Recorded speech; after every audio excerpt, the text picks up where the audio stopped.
But hi, I'm Shamaya. It's like papaya, except it's not. And this is Plot Twist Please. This is a place where I like to talk about mental health, media, and how those things intersect. Today is a mini-sode, and on my mini-sodes, I like to talk about being Black, autistic, and a woman, and this world that we live in, and the things that I do to make it through, okay? So today, I'm gonna be talking about this idea of a sixth sense that autistic people have, and how I live with that. If you don't know, if you're autistic, then you either are hyper empathetic, meaning you really absorb how the people around you are feeling, or you lack empathy. Either of these can be true for one single autistic person. So for me, I tend to have hyper empathy, so I feel everything. And I usually know what someone's motivations are before they tend to know themselves, or even to be even more specific. I tend to know when someone is concealing information from me at whatever degree and for whatever reason, whether it's a positive reason or a negative reason, because I realize that these things aren't black and white. Sometimes people hide things from you to protect you, or because they care about you, or for other reasons. And sometimes people will hide things from you because they are trying to deceive you in a way that mostly benefits them. And either of those things can be true. So what I'm realizing is that with autism, you will hone in on the smallest details of your surroundings. You will be able to take in a whole lot of information at once. But the issue with that is you might not necessarily know how to prioritize those facts, that data. So when I think about all that, I think about Sherlock Holmes. And I know that Sherlock Holmes for a lot of autistic people is an icon, particularly because we consider him, a lot of us, to be autistic coded for a lot of reasons. And one of those reasons is Sherlock Holmes hones in on the small details in order to be a really good detective. He's a loner, except for his one good friend. And a lot of autistic people can relate to that experience extensively of either being loners or having a very limited amount of friends, whether it's because we don't connect to many people that easily, or we don't have the energy to sustain long-term friendships very often.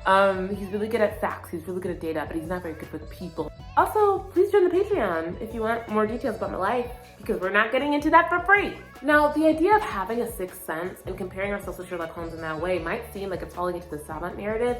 And if you don't know what the Sabbath Narrative is, real quick.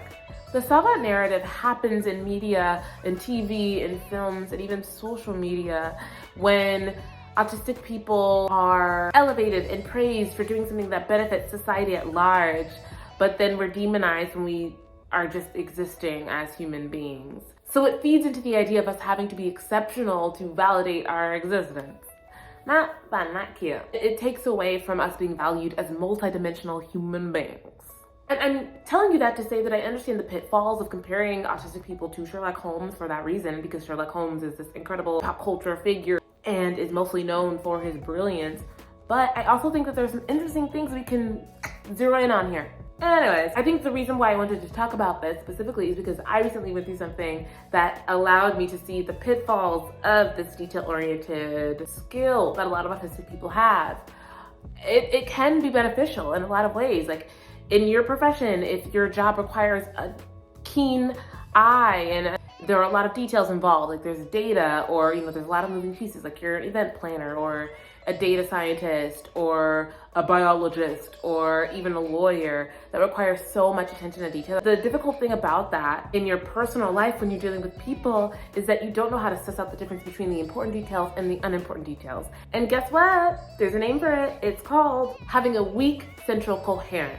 Now, all those fancy words just mean that we understand information in sequence. And when there's a lot of information, it takes us a longer time to process it sometimes because of that sequence-oriented way that we digest it. It's like if someone gave you a huge plate of food and then someone gave the person next to you a little small, tiny bite-sized plate of food. It's going to take you longer to eat that big plate, typically, than it would take you to eat a small plate of food. And it's kind of like with autistic people, we always have a big plate of food. And autistic people always have a small plate of food because we are gathering so much information at once, because we notice all the small details. Because we notice all the small details and it takes longer for us to suss out the important ones from the unimportant ones, that can really put stress on our personal lives when it comes to interpersonal conflict. Though I do see myself as like an Inspector Gadget of sorts, as a sleuther, okay? A lot of autistic people, and more specifically neurotypical people, or if you're new to this, neurotypical means not neurodivergent. And autism falls into the neurodivergent category. If you don't fall into that category, and if your brain doesn't work that way, it's going to take you quicker to come to certain conclusions. But for autistic people, we like to make sure that all the details are organized in sequence. So we like to make sure that we rule out this reality before we go to the next potential reality, scientific method style, where in order to move on to the next piece of information, we have to understand this piece of information. And if there's a lot of information, it's gonna take us a bit. Now, when it comes to relationships, whether those are platonic or romantic relationships, we're working with a ton of information. And the thing too about relationships is one action can mean 40 different things. There can be 40 different reasons behind why someone does what they do. And that's why it takes us so long. And that's why it wears us out sometimes. Now, I consider this to be a blessing and something that's not necessarily a blessing, because I have stayed out of a lot of situationships and a lot of rough romantic scenarios because of this characteristic of autism. I really truly believe that. Usually, I will know a man's motivations quicker than he even does. And I'm not even exaggerating when I say that. I sense when someone is nervous, I sense when someone is relaxed, and that is a piece of information that is important when you're going about dating, that it can be a signifier of other things. And of course, you inquire with questions and with conversation and seeing like how they respond to certain things. But these are tools that have been useful for me.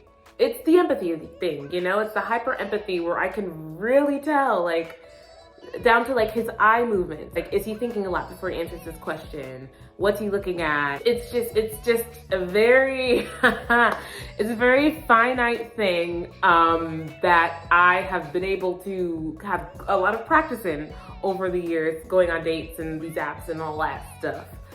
I have become a little bit of a detective. That being said, that can be a negative thing when you can't tell which details are important.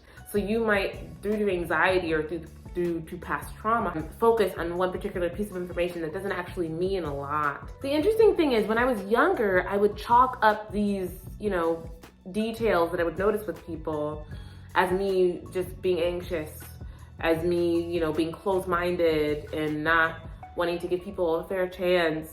But the more that I really think about what I went through as a kid in terms of my friendships, I realized that I knew exactly what was going on before I was ready to accept what was going on. When you're in it, of course, like, it just seems like a bunch of information. You're like, okay, that's an interesting piece of data. I'll put that in my back pocket for later.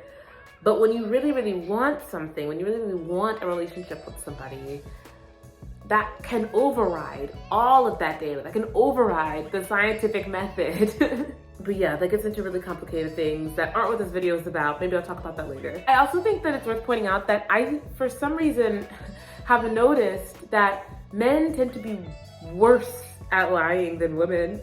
Just from my experience, like, men tend to be really bad at hiding their motivations. And it might be because women are pushed into, you know, the social sphere earlier. We're pushed to be social earlier.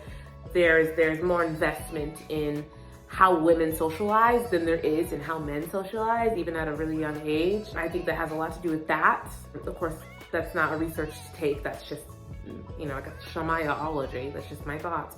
That's been my experience. A lot of men will give themselves away either by saying a phrase that I, as a woman, am used to hearing from men that I feel like is not indicative of how a man might actually be feeling in the moment, but he feels like it's something that he's supposed to say in the moment, or through his body language. And I don't think that men are specifically trained or socialized into having to control their body language as much as women are.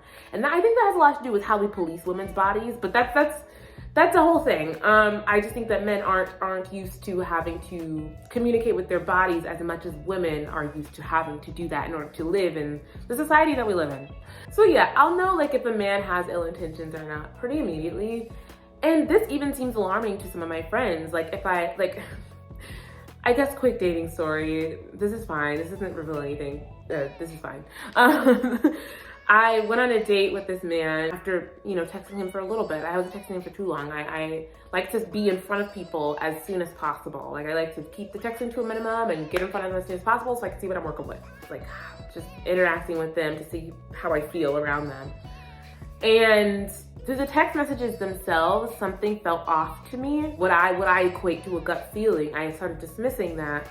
All the dating, like, isms and the antics and the rules and the phrases, I don't know what they are. I don't get it. It was like a 30-40 minute coffee date.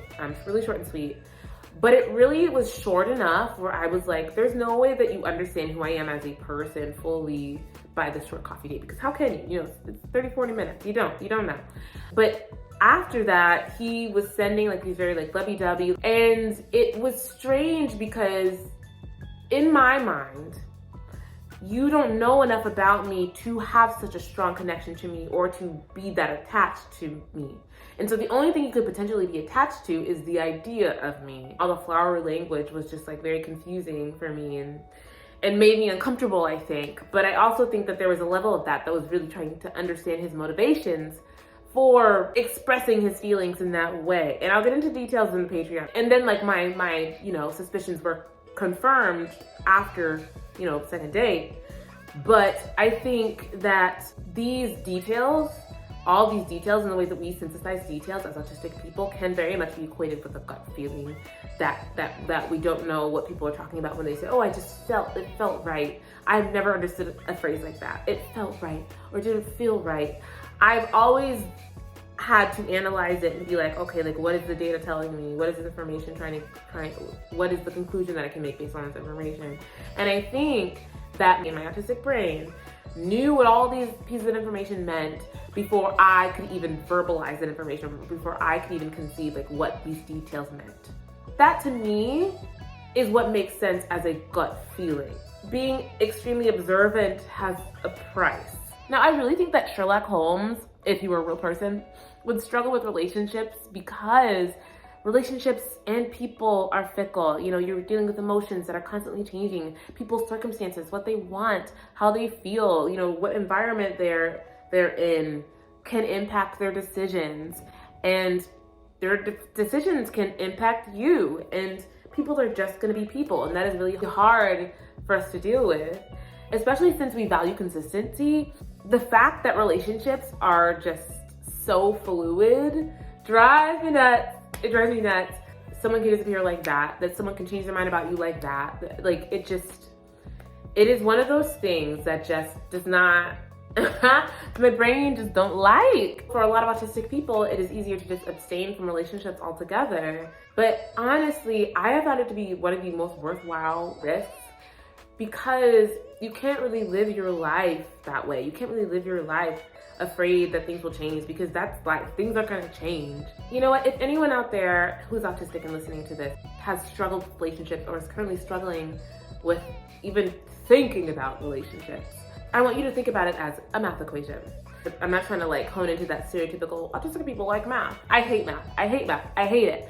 I do find it useful though to develop a system for most things. And so if we were to boil down relationships to a system, think of it as an equation, right?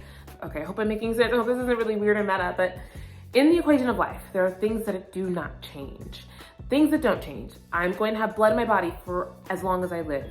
Gravity is going to be on the earth for eternity, unless something random, there's just a very slim chance that that's going to change.